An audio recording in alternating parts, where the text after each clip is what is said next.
ਇਹਦੇ ਕਾਰਨ ਨੇ। ਸਭ ਤੋਂ ਪਹਿਲੀ ਚੀਜ਼ ਮੈਂ ਦੱਸ ਦਿਆਂ, ਕਿਉਂਕਿ ਪੰਜਾਬੀ ਜਾਣੇ ਜਾਂਦੇ ਨੇ ਆਪਣੇ ਜੁੱਤੇ ਲਈ। ਤਾਂ ਹੁਣ ਵਿਸ਼ਵ ਪੱਧਰੀ ਜੇ ਅਸੀਂ ਗੱਲ ਕਰੀਏ ਤਾਂ ਲਗਭਗ 20 ਤੋਂ 23% ਨੇ ਜਿਹੜੀ ਟੱਬਰਾਂ ਦੇ ਵਿੱਚ ਇਨਫਰਟੀਲਿਟੀ ਹੈ, ਜੋ ਕਿ ਬਹੁਤ ਹਾਈ ਨੰਬਰ ਹੈ। ਆਪਾਂ ਸੋਚ ਸਕਦੇ ਹਾਂ ਹੂੰ ਇੱਕ ਚੌਥਾਈ ਦੇ ਕਰੀਬ ਕਰੀਬ ਜੋ ਵਿਸ਼ਵ ਪੱਧਰੀ ਨੇ ਆਖਰੇ। ਸਾਡੇ ਕੋਲ ਜੋ ਇਨਫੋਰਮੇਸ਼ਨ ਹੈ ਕਿ ਸਵੀਡਨ, ਯੂਨਾਈਟਿਡ ਕਿੰਗਡਮ ਦੇ ਵਿੱਚ, ਕੋਰੀਆ ਵਿੱਚ, ਕੈਨੇਡਾ, ਯੂਨਾਈਟਿਡ ਸਟੇਟਸ ਦੇ ਵਿੱਚ ਜਾਂ ਹੋਰ ਇਹੋ ਜਿਹੇ ਸਾਰੇ ਮੁਲਕਾਂ ਵਿੱਚ ਦੇਖੋ, ਕਿਉਂਕਿ ਉਹ ਇੱਕ ਜਦੋਂ ਇਸ ਤਰ੍ਹਾਂ ਇੱਕ ਸਪਰਮ ਜਾਂ ਇੱਕ ਐਗ, ਇਹ ਦੋ ਜਦੋਂ ਇਹਨਾਂ ਨੂੰ ਮੇਲਿਆ ਜਾਂਦਾ ਤਾਂ ਉਹ ਮਾਂ ਦੇ ਪਲ ਪਾਸਿਓਂ ਵੀ ਤੇ ਪਿਤਾ ਦੇ ਪਾਸਿਓਂ ਵੀ, ਕਿਉਂਕਿ ਔਰਤ ਨੂੰ ਤਾਂ ਬਹੁਤ ਸਾਰੇ ਘਰਾਂ ਦੇ ਵਿੱਚ ਆਪਣੀ ਮਰਜ਼ੀ ਦਾ ਰੁਮਾਲ ਤੱਕ ਖਰੀਦਣ ਦੀ ਅੱਜ ਤੱਕ ਵੀ ਜੀ। ਇਜਾਜ਼ਤ ਨਹੀਂ। ਕੈਸਲ ਥਾਂ ਤੇ ਅਸੀਂ ਦੇਖਾਂਗੇ ਹੂੰ ਜਿੱਥੇ ਉਹਨੂੰ ਮਾਪਿਆਂ ਵੱਲੋਂ ਵੀ ਉਨੀ ਸਪੋਰਟ ਨਹੀਂ ਹੁੰਦੀ ਕਿ ਤੂੰ ਗਈ ਹੈ ਤਾਂ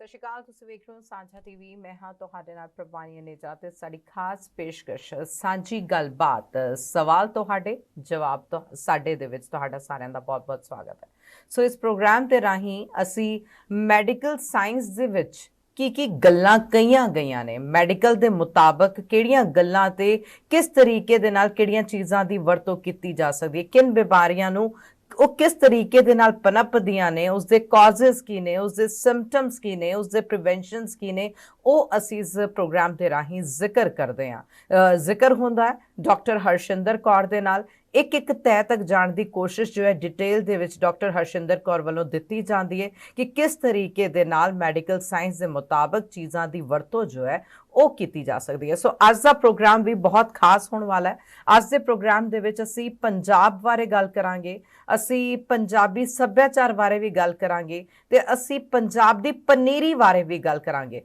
ਤਾਂ ਆਓ ਸਭ ਤੋਂ ਪਹਿਲਾਂ ਸਵਾਗਤ ਕਰਦੇ ਹਾਂ ਡਾਕਟਰ ਹਰਸ਼ਿੰਦਰ ਕੌਰ ਦਾ। ਬਹੁਤ-ਬਹੁਤ ਸਵਾਗਤ ਮੈਮ ਤੁਹਾਡਾ ਸਾਂਝਾ ਟੀਵੀ ਤੇ। ਸਤਿ ਸ਼੍ਰੀ ਅਕਾਲ। ਸਤਿ ਸ਼੍ਰੀ ਅਕਾਲ ਤੇ ਸਾਰੇ ਸੁਣਨ ਵਾਲਿਆਂ ਨੂੰ ਨਿੱਘੀ ਫਤਿਹ। ਮੈਡਮ, ਜੇਕਰ ਜ਼ਿਕਰ ਕੀਤਾ ਜਾਵੇ ਸਭ ਤੋਂ ਪਹਿਲਾਂ ਤਾਂ, ਕਿਉਂਕਿ ਅਸੀਂ ਕਿਤੇ ਵੀ ਜਾਈਏ ਪੰਜਾਬ ਭਰ ਦੇ ਵਿੱਚ, ਖਾਸ ਕਰਕੇ ਅਸੀਂ ਦੁਆਬੇ ਵਾਲੇ ਪਾਸੇ ਜਾਈਏ, ਜਲੰਧਰ ਵਾਲਾ ਜਿਹੜਾ ਸਾਡਾ ਏਰੀਆ ਹੈ ਉਸ ਵਾਲੇ ਪਾਸੇ ਜਾਈਏ,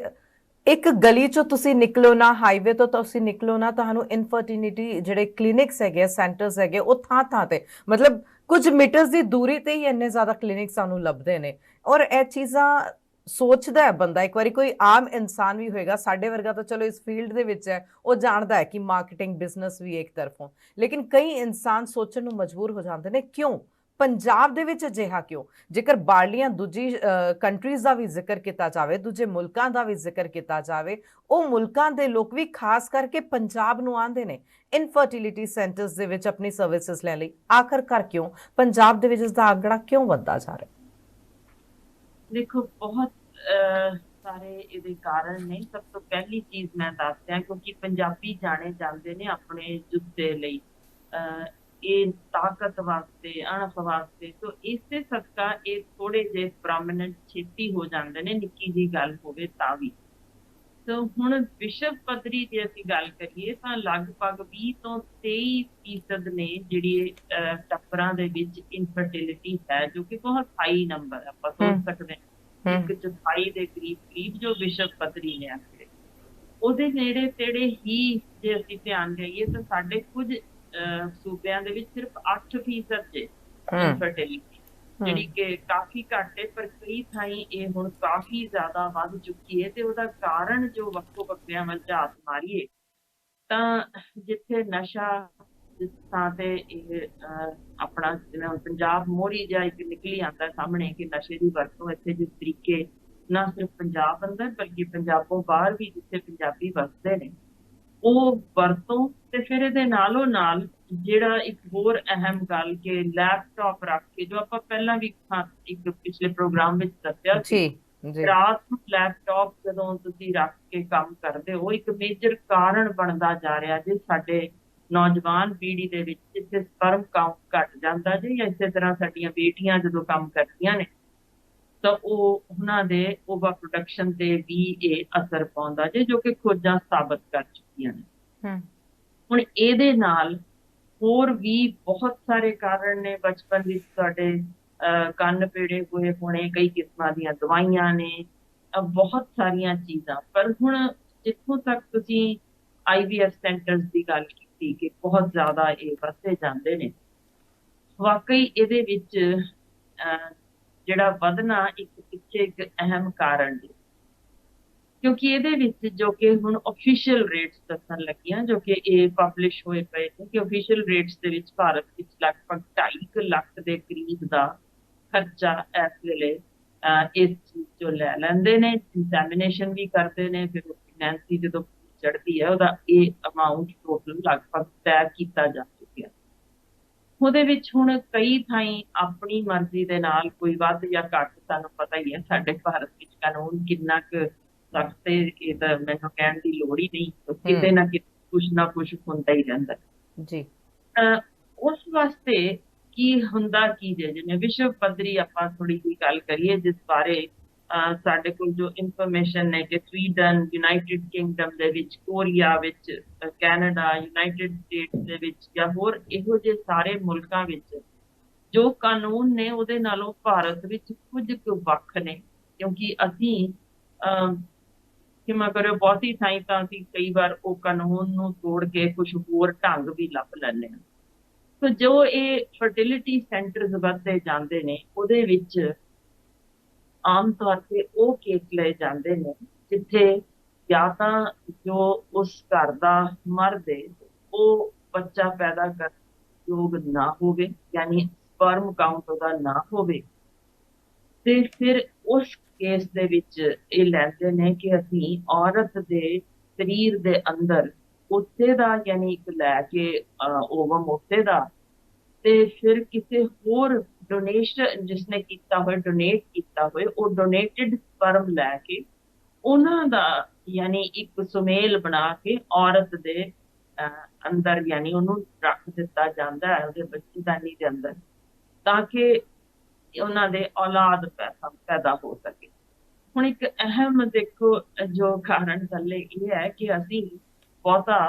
ਬਿਲੀਵ ਨਹੀਂ ਕਰਦੇ ਕਿ ਅਸੀਂ ਗੋਦ ਲੈ ਲਈਏ, ਜਦਕਿ ਸਾਡੇ ਟੁੱਟੇ ਹੋਏ ਬੱਚੇ ਅਣਗਿਣਤ ਨੇ, ਪਰ ਸਾਡੀ ਸੋਚ ਉਹ ਵਿਕਸਿਤ ਨਹੀਂ ਹੋਈ 2022 ਤੱਕ ਵੀ ਇਹੋ ਸੋਚਿਆ ਕਿ ਸਾਡਾ ਆਪਣਾ ਖੂਨ, ਸਾਡਾ ਆਪਣਾ ਯਾਨੀ ਨਾਮ ਲਿਖਵਾ, ਉਹ ਚੀਜ਼ ਵੱਲ ਅਸੀਂ ਜ਼ਿਆਦਾ ਧਿਆਨ ਦਿੰਦੇ ਹਾਂ। ਤਾਂ ਨਤੀਜਾ ਇਹੋ ਕਿ ਭਾਰੀ ਗਿਣਤੀ ਵਿੱਚ ਆਈਵੀਐਫ ਜਿਨ੍ਹਾਂ ਦੇ ਵਿੱਚ ਇਹ ਸਪੈਸ਼ਲ ਪ੍ਰਮੋਟ ਕੀਤਾ ਜਾਂਦਾ, ਤੁਹਾਡਾ ਆਪਣਾ, ਤੁਹਾਡਾ ਨਾਮ ਲੈਵਾ, ਤੁਹਾਡੇ ਟੱਬਰ ਦਾ ਨਾਮ ਲੈਵਾ, ਤਾਂ ਉਸ ਚੀਜ਼ ਨੂੰ ਉਘਾੜ ਕੇ ਅਸੀਂ ਇਹ ਭਾਰੀ ਗਿਣਤੀ ਵਿੱਚ ਇਸ ਤਰ੍ਹਾਂ ਸ਼ੁਰੂ ਕਰ ਦਿੱਤੇ ਹੋਏ। ਇਹਦੇ ਚ ਇੱਕ ਅਹਿਮ ਚੀਜ਼ ਹੋਰ ਦੱਸਦੇ ਹਾਂ ਕਿ ਹੁਣੇ ਜਿਹੀ ਆਪਾਂ ਇਹ ਵੀ ਆਵਾਜ਼ ਚੁੱਕੀ ਵੇਖੀ ਸੀ ਕਿ ਸਾਡੇ ਜਥੇਦਾਰ ਜੀ ਨੇ ਵੀ ਕਿਸੇ ਨੇ ਕਿਹਾ ਸੀਗਾ, ਤੇ ਹੋਰ ਵੀ ਆਵਾਜ਼ਾਂ ਉੱਠੀਆਂ ਕਿ ਸਾਡੇ ਪੰਜਾਬੀਆਂ ਦੇ ਜੀਨ ਵਿੱਚ ਕੁਝ ਤਬਦੀਲੀ ਆ ਰਹੀ ਹੈ ਜੀ। ਤੇ ਮੇਰਾ ਖਿਆਲ ਹੈ ਉਸ ਤੋਂ ਪਹਿਲਾਂ ਆਪਾਂ ਜੇ ਤੁਸੀਂ ਅਲਾਓ ਕਰੋ, ਮੈਂ ਸਮਝਾਉਣਾ ਚਾਹੁੰਦੀ ਹਾਂ ਵੀ ਇਹਦੇ ਚ ਕੀ ਵਾਪਰਦਾ ਜੇ, ਕਿਸ ਤਰੀਕੇ ਇਹ ਹੁੰਦਾ, ਤਾਂ ਕਿ ਸਮਝ ਆ ਸਕੇ ਕਿ ਜੀਨ ਦੇ ਵਿੱਚ ਕਿਵੇਂ ਤਬਦੀਲੀ ਹੋਣੀ ਹੈ। ਜੀ ਬਿਲਕੁਲ। ਹੁਣ ਦੇਖੋ, ਕਿਉਂਕਿ ਉਹ ਇੱਕ ਜਦੋਂ ਇਸ ਤਰ੍ਹਾਂ ਇੱਕ ਸਪਰਮ ਜਾਂ ਇੱਕ ਐਗ, ਇਹ ਦੋ ਜਦੋਂ ਇਹਨਾਂ ਨੂੰ ਮੇਲਿਆ ਜਾਂਦਾ ਤਾਂ ਉਹ ਮਾਂ ਦੇ ਪਲ ਪਾਸਿਓਂ ਵੀ ਤੇ ਪਿਤਾ ਦੇ ਪਾਸਿਓਂ ਵੀ ਉਹਨਾਂ ਨੇ ਅਹਿਮ ਜਿਹੜੇ ਉਹਨਾਂ ਦੇ ਉੱਪਰ ਜੁੜੇ ਖਾਨਦਾਨੀ ਕਹਿ ਲਓ ਜੋ ਚਿਰਾਗ ਦੇ ਨੁਕਤੇ ਹੋਣੇ ਨੇ, ਉਹ ਚਿੰਨ੍ਹ ਉਹਨਾਂ ਦੇ ਉੱਤੇ ਲੱਗ ਕੇ ਹੀ ਨੇ। ਤਾਂ ਹੀ ਆਪਾਂ ਕਹਿ ਦਿੰਦੇ ਹਾਂ ਦੀ ਤਾਂ ਸ਼ਕਲ ਮਾਂ ਵਰਗੀ ਹੈ, ਇਹਦੀ ਤਾਂ ਪਿਓ ਵਰਗੀ ਹੈ, ਇਹਦੀ ਤਾਂ ਭੂਆ ਵਰਗੇ ਕੰਨ ਨੇ, ਮਾਸੀ ਵਰਗੀਆਂ ਅੱਖਾਂ, ਯਾਨੀ ਉਹ ਬਹੁਤ ਸਾਰੇ ਅਲੱਗ-ਅਲੱਗ ਜੋ ਚੀਜ਼ਾਂ ਨੇ ਉਹ ਸਿਮਟ ਕੇ ਉਸ ਜੀਨ ਦੇ ਉੱਪਰ, ਇਹਨੂੰ ਐਕਸਪ੍ਰੈਸ਼ਨ ਕਹਿੰਦੇ ਆ ਕਿ ਉਹ ਜੀਨ ਦਾ ਕਿਹੜੇ ਵਾਲਾ ਹਿੱਸਾ ਵੱਧ ਹੋ ਜਾਣਾ ਹੈ, ਕਿਹੜਾ ਘੱਟ, ਯਾਨੀ ਉਹਦੇ ਤੇ ਆਧਾਰਿਤ ਲੰਬਾਈ ਕਿਵੇਂ ਦੀ ਹੋਣੀ ਹੈ, ਚਿਹਰਾ ਮੋਹਰਾ ਕਿਵੇਂ ਦਾ ਹੋਣਾ, ਅੱਖਾਂ ਕਿਸ ਤਰ੍ਹਾਂ ਦੀਆਂ, ਇਹ ਸਾਰਾ ਕੁਛ ਉਸੇ ਦੇ ਉੱਤੇ ਕੁਦਰਤ ਨੇ ਨਿਰਭਰ ਕੀਤਾ। ਹੁਣ ਜਦੋਂ ਆਪਾਂ ਇੱਕ ਅੰਸ਼ ਤਾਂ ਮਾਂ ਦਾ ਹੋਏ ਪਰ ਇੱਕ ਅੰਸ਼ ਬਾਹਰਲਾ ਹੋਵੇ, ਭਾਵੇਂ ਮਾਂ ਦੇ ਢਿੱਡ ਵਿੱਚ ਹੀ ਹੋਵੇ, ਪਰ ਉਹਦੇ ਚ ਤੁਸੀਂ ਸਮਝ ਸਕਦੇ ਹੋ ਕਿ 100% ਉਹਦੇ ਨਾਲ ਦਾ ਮੇਲ ਜੋਲ ਨਹੀਂ ਹੋਣਾ। ਉਹਦੇ ਸੰਬੰਧ ਦੇ ਵਿੱਚ ਖਿਆਲ ਕਰਿਓ। ਮੈਂ ਹੁਣ ਤੁਹਾਨੂੰ ਗੱਲ ਦੱਸਣਾ ਚਾਹੁੰਦੀ ਹਾਂ, ਇੱਕ ਖਬਰ ਛਪੀ ਹੋਈ ਪੜ੍ਹ ਕੇ ਸੁਣਾਉਣਾ ਚਾਹੁੰਦੀ ਹਾਂ, ਕਿਉਂਕਿ 2017 ਵਿੱਚ ਜੀ ਅਮਰੀਕਾ ਵਿੱਚ ਇਹ ਵਾਪਰਿਆ, ਜਿੱਥੇ ਇਸੇ ਤਰ੍ਹਾਂ ਇੱਕ ਸਪਰਮ ਡੋਨੇਟ ਕਰ ਰਿਹਾ ਸੀ ਪਤਾ, ਜਿਸ ਦੇ ਵਿੱਚ ਤੁਸੀਂ ਹੈਰਾਨ ਹੋਵੋਗੇ ਕਿ ਉਸ ਦੇ ਅੱਗੋਂ ਨਿਆਣੇ ਜਿਹੜੇ ਜੰਮੇ ਸੀ ਉਹਦੇ ਸਪਰਮ ਡੋਨੇਸ਼ਨ ਦੇ ਨਾਲ, ਉਹ 83 ਸਨ। ਤੇ 83 ਦੇ 83 ਯਾਨੀ 83, ਜਿਨ੍ਹਾਂ ਸਾਰਿਆਂ ਦੇ ਵਿੱਚ ਇੱਕ ਬਿਮਾਰੀ ਲੱਭੀ ਜਿਸ ਨੂੰ ਆਟਿਜ਼ਮ ਕਹਿੰਦੇ ਆ, ਕਿਉਂਕਿ ਉਹ ਆਟਿਜ਼ਮ ਦਾ ਜੀਨ ਉਸ ਬੰਦੇ ਦੇ ਵਿੱਚ ਸੀ, ਜਿਸ ਨੇ ਅੱਗੋਂ ਯਾਨੀ ਬਾਕੀ ਪੱਖੋਂ ਸਰੀਰਕ ਪੱਖੋਂ ਠੀਕ ਸੀ, ਉਹਦੇ ਸਪਰਮ ਦਾ ਟੈਸਟ ਕੀਤਾ ਗਿਆ, ਉਹ ਵੀ ਨੰਬਰ ਠੀਕ ਸਨ। ਸਾਰਾ ਕੁਝ ਠੀਕ ਹੋਣ ਦੇ ਬਾਵਜੂਦ ਇਹ ਇੱਕ ਜੀਨ ਦੇ ਉੱਤੇ ਆਧਾਰਿਤ ਬਿਮਾਰੀ ਅੱਗੋਂ ਜਿੰਨੇ ਵੀ ਪੈਦਾ ਉਹਨੇ ਸਪਰਮ ਡੋਨੇਟ ਕਰਨ ਤੋਂ ਬਾਅਦ ਲੱਭੇ, ਸਾਰਿਆਂ ਨੂੰ ਹੀ ਇਹ ਰੋਗ ਅੱਗੋਂ ਹੋਏ। ਸੋ ਇਸੇ ਤਰ੍ਹਾਂ ਇੱਕ ਹੋਰ ਅਹਿਮ ਚੀਜ਼ ਦੱਸਦੇ, ਕਿਉਂਕਿ ਇਹ ਜੀਨ ਆਧਾਰਿਤ ਰੋਗ ਜਿਹੜੇ ਨੇ, ਇਹਨਾਂ ਲਈ ਭਾਵੇਂ ਲਿਖਿਆ ਹੋਇਆ ਕਿ ਹਰ ਥਾਂ ਟੈਸਟਿੰਗ ਹੋਣੀ ਜ਼ਰੂਰੀ ਹੈ, ਪਰ ਬਹੁਤ ਸਾਰੇ ਅਜਿਹੇ ਜੀਨ ਨੇ ਜਿਨ੍ਹਾਂ ਦੀ ਹਾਲੇ ਤੱਕ ਟੈਸਟਿੰਗ ਨਹੀਂ ਹੋ ਰਹੀ। ਸੋ ਉਹ ਟੈਸਟ ਜਾਂ ਫਿਰ ਕਈ ਕੇਸਿਸ ਦੇ ਵਿੱਚ, ਜਿਵੇਂ ਤੁਸੀਂ ਇਹ ਦੇਖੋ ਕਿ ਕੁਝ ਕੇਸਾਂ ਦੇ ਵਿੱਚ ਅਸੀਂ ਯਾਨੀ ਪਹਿਲਾਂ ਮੈਂ ਥੋੜਾ ਜਿਹਾ ਸਮਝਾ ਦਿਆਂ, ਦੋ ਕਿਸਮਾਂ ਦੀ ਇਹ ਹੁੰਦੀ ਜੇ। ਪਹਿਲੀ ਹੁੰਦੀ ਜੇ ਕਿ ਤੁਸੀਂ ਸਰੀਰਕ ਸੰਬੰਧ ਬਣਾਉਣੇ, ਜਿਸ ਵਿੱਚ ਯਾਨੀ ਪਿਤਾ ਨਾ ਹੋਵੇ ਜੋ ਬਾਇਓਲੋਜੀਕਲ ਹੋਣਾ ਚਾਹੀਦਾ ਸੀ, ਜਿਸ ਨਾਲ ਯਾਨੀ ਔਰਤ ਦੀ ਸ਼ਾਦੀ ਹੋਈ ਹੈ, ਜੋ ਕਿ ਸਾਡੇ ਪੰਜਾਬ ਵਿੱਚ ਤੁਸੀਂ ਦੇਖੋਗੇ ਬੜਾ, ਤੁਹਾਨੂੰ ਸ਼ਾਇਦ ਲੱਗੇ ਹੈਰਾਨੀ, ਪਰ ਆਮ ਹੈ।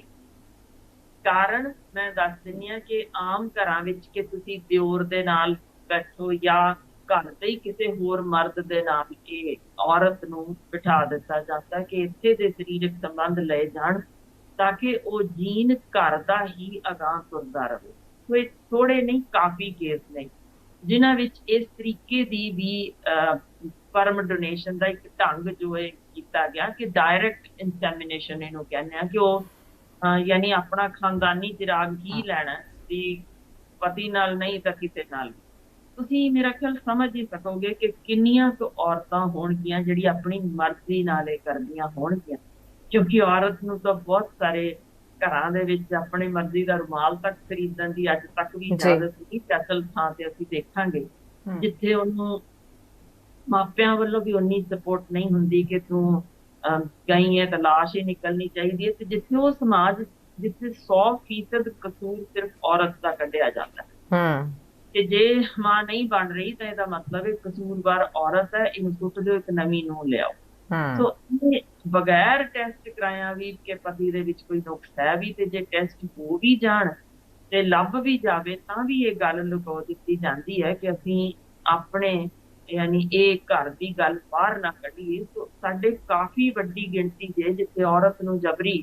ਇਹ ਕਰਨ ਲਈ ਮਜਬੂਰ ਕੀਤਾ ਜਾਂਦਾ ਹੈ ਕਿ ਤੂੰ ਸਰੀਰਕ ਸੰਬੰਧ ਜਬਰੀ ਬਣਾ ਤਾਂ ਕਿ ਇਹ ਸਾਡੇ ਘਰ ਦਾ ਚਿਰਾਗ ਹੋਵੇ। ਇੱਕ ਤਾਂ ਇਹ ਹੈ ਤਰੀਕਾ ਢੰਗ।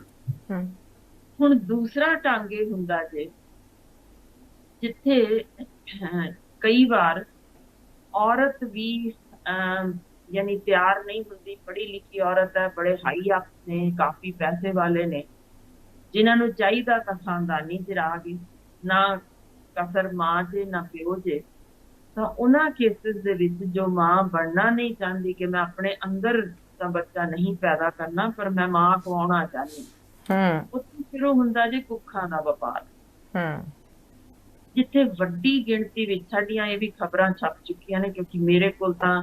ਦੱਸ ਜਾਣਿਓ ਐਗਜ਼ੈਕਟ ਫਿਗਰ ਨਹੀਂ ਹੋ ਸਕਦੇ ਕਿ ਮੈਂ ਇੱਕ ਥਾਂ ਤੇ ਬੈਠੀ ਲੱਗ ਸਕਾਂ, ਤੇ ਜਿੰਨੀਆਂ ਅਖਬਾਰਾਂ 'ਚ ਮਿਲੀਆਂ ਖਬਰਾਂ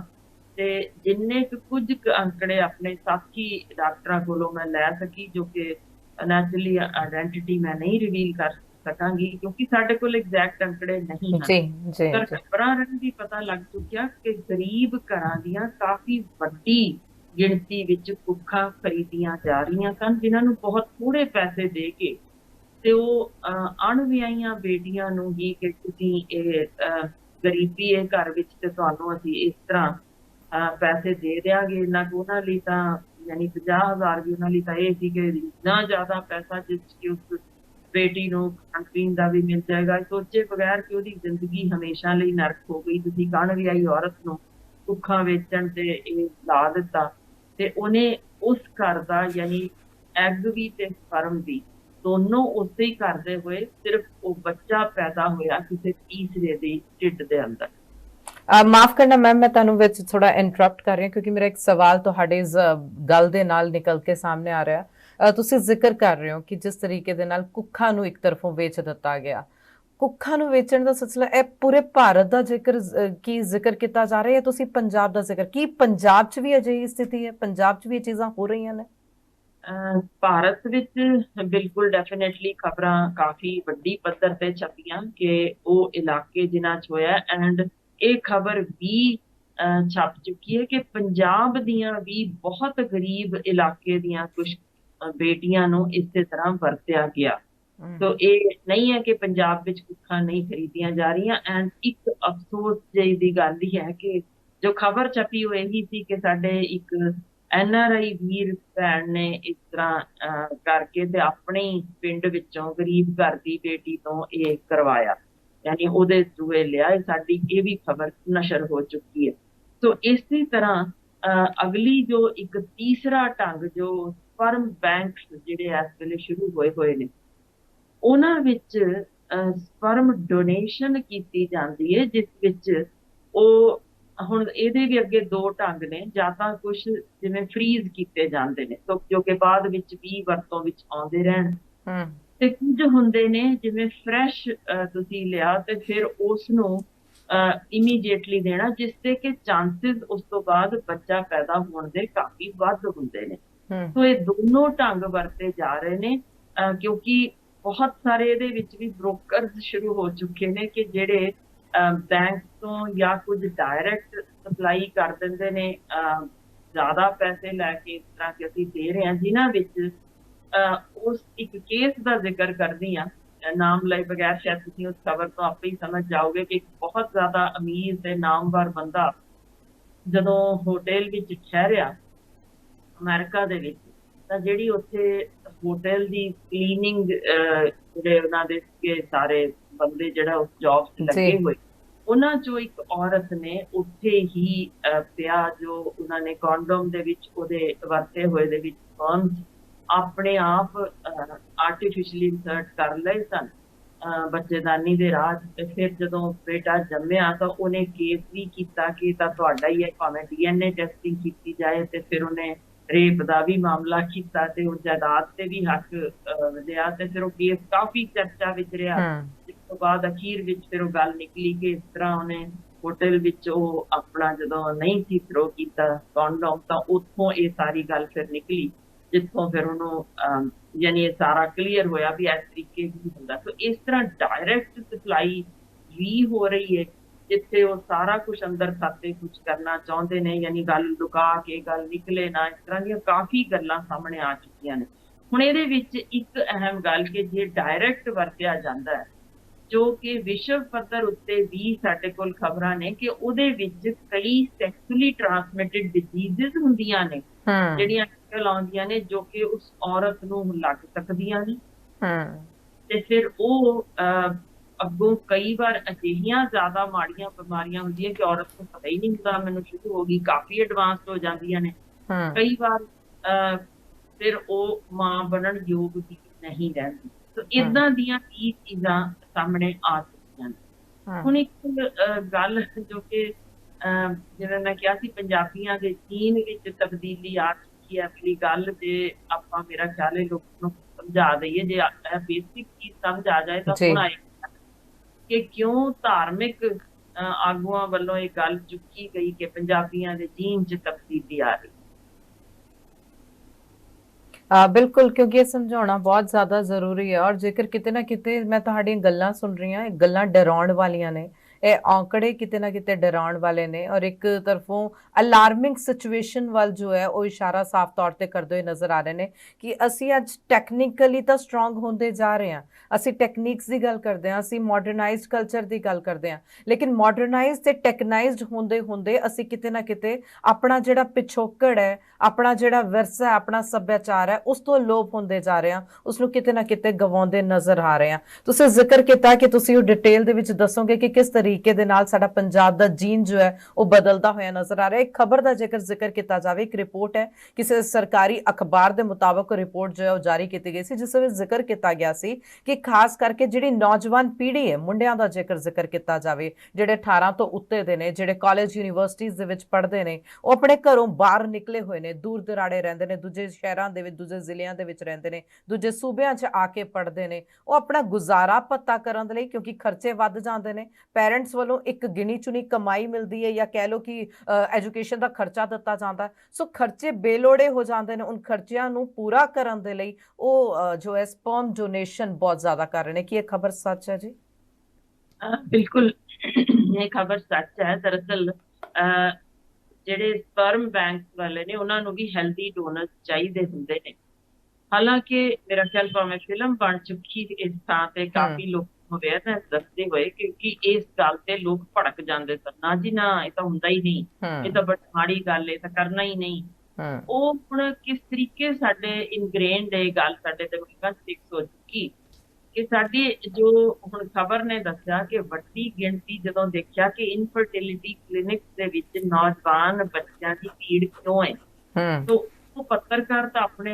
ਯਾਨੀ ਕਤੂਹਲਵਸ਼ ਗਿਆ ਸੀ ਕਿ ਇੰਨੀ ਜ਼ਿਆਦਾ ਨੌਜਵਾਨ ਦੇ 18-19 ਵਰਿਆਂ ਦੇ ਨੂੰ ਕੀ ਹੋ ਗਿਆ ਵੀ ਜਿਹੜਾ ਇਹ ਜਾਣਾ ਸ਼ੁਰੂ ਹੋ ਗਏ।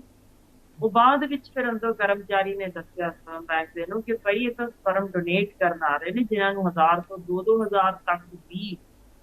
ਪਰ ਡੋਨੇਸ਼ਨ ਦਿੱਤਾ ਜਾਂਦਾ, ਜੋ ਕਿ ਹਫ਼ਤੇ ਵਿੱਚ 2 ਵਾਰ ਕਰਦੇ ਨੇ।